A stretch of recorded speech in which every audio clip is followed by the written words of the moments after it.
आज हम एक अहम सवाल उठाते हैं। क्या भारत की आर्थिक प्रगति की राह में सबसे बड़ा रोड़ा उसका टैक्स और रेगुलेटरी सिस्टम है? भारत की विकास गाथा के पीछे एक जटिल बोझिल टैक्स ढांचा छिपा है। छोटे उद्यमी हो या बड़े निवेशक, सभी टैक्स के जाल में उलझे हैं।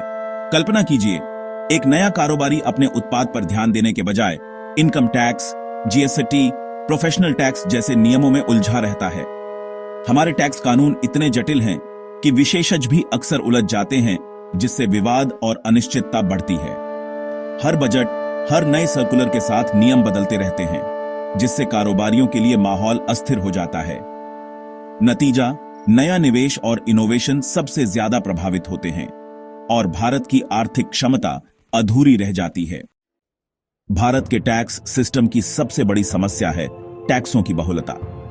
जीएसटी ने कई अप्रत्यक्ष करों को एक किया, लेकिन डायरेक्ट टैक्स और स्थानीय करों का जाल अब भी बना हुआ है।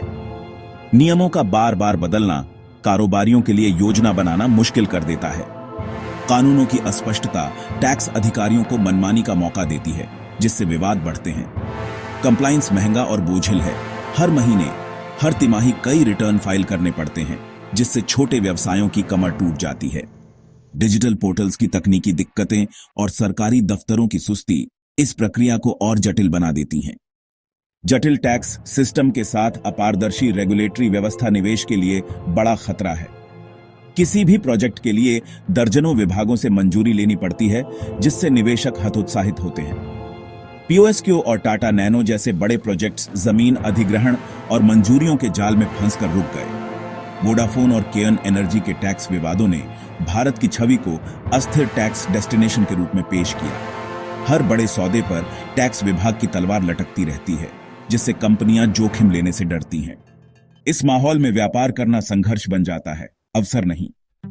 हाल के वर्षों में सरकार ने टैक्स सिस्टम को सुधारने के लिए कई कदम उठाए हैं। जीएसटी ने दर्जनों अप्रत्यक्ष करों को एक किया, जिससे एक राष्ट्र एक कर की दिशा में बढ़त मिली। टैक्स फाइलिंग अब डिजिटल और आसान हुई है और विवाद से विश्वास जैसी योजनाओं से पुराने विवाद सुलझाए गए हैं। कॉर्पोरेट टैक्स की दरें घटाई गईं, फेसलेस असेसमेंट शुरू हुआ, जिससे पारदर्शिता बढ़ी। फिर भी जीएसटी पोर्टल की तकनीकी दिक्कतें और नियमों की जटिलता बनी हुई है। सुधारों की गति धीमी है, मंजिल अभी दूर है। भारत को वैश्विक आर्थिक शक्ति बनना है तो टैक्स और रेगुलेटरी सिस्टम में क्रांतिकारी सुधार जरूरी है। सबसे पहले टैक्स कानूनों को सरल और स्पष्ट भाषा में लिखा जाए और नियमों में स्थिरता लाई जाए। एक सच्चा सिंगल विंडो क्लियरेंस सिस्टम बने, जिससे सभी मंजूरियां एक जगह मिलें। डिजिटल प्लेटफॉर्म्स को यूजर फ्रेंडली और मजबूत बनाया जाए। टैक्स साक्षरता बढ़ाने के लिए शिक्षा और जागरूकता कार्यक्रम चलाए जाएं। एक सरल, पारदर्शी और स्थिर टैक्स व्यवस्था ही भारत के आर्थिक भविष्य की कुंजी है। अब सुधारों को जमीन पर उतारने का वक्त है।